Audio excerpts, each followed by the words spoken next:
Bienvenue dans notre courte leçon sur l'expansion viking. Du 8e au 11e siècle, les Vikings étaient aussi appelés Norsemen. Ils ont fait d'incroyables voyages. Ces voyages ont eu lieu à travers l'Atlantique Nord. Ils ont voyagé aussi loin au sud que l'Afrique du Nord et aussi loin à l'est que la Russie. Leurs aventures les ont conduits à travers la mer Méditerranée. Ils ont visité des endroits comme Constantinople et même le Moyen-Orient. Mais que faisaient ces Vikings? Eh bien, ils ont pillé, échangé, colonisé de nouvelles terres et ont même travaillé comme mercenaires.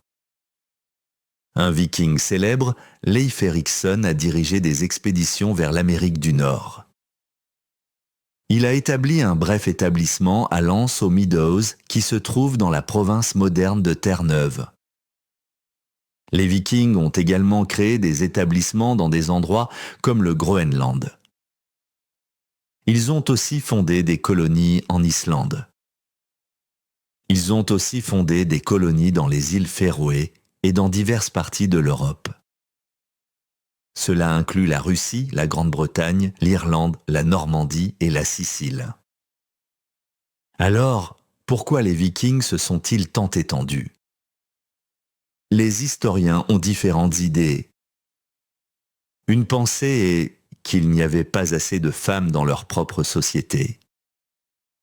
Cela a poussé les hommes vikings à chercher des épouses dans d'autres terres. Cela a parfois conduit à des pillages et à des échanges. Une autre opinion est qu'ils cherchaient à se venger des pays européens pour des griefs passés. Cela inclut les conversions forcées au christianisme. De plus, la croissance démographique et le besoin pour les fils cadets de chercher leur fortune ont joué un rôle.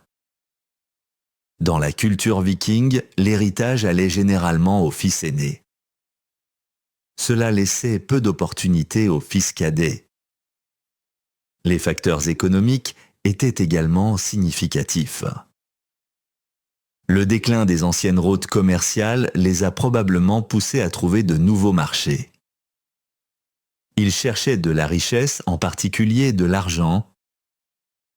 De nombreuses colonies vikings se trouvaient dans des endroits comme l'Irlande et la Grande-Bretagne.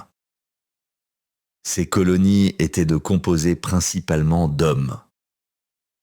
Cependant, certaines preuves archéologiques suggèrent un mélange de genres plus équilibré.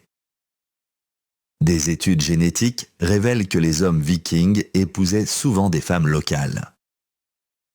Cela se produisait notamment dans des régions comme les îles Shetland. Les Vikings sont apparus pour la première fois en Angleterre avec leurs raids. Ils ont commencé par l'attaque célèbre de Lindisfarne en 793. Cela a marqué le début d'une série d'invasions. La grande armée païenne a été formée en 865. Elle a lancé des campagnes importantes à travers l'Angleterre. Elle a établi le Danelaw, une zone sous contrôle viking.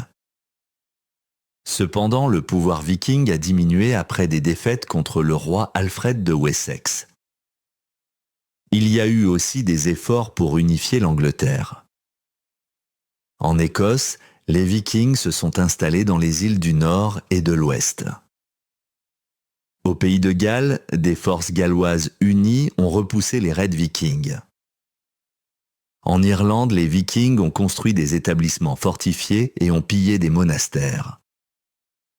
Cela a aidé Dublin à devenir un important centre commercial norse.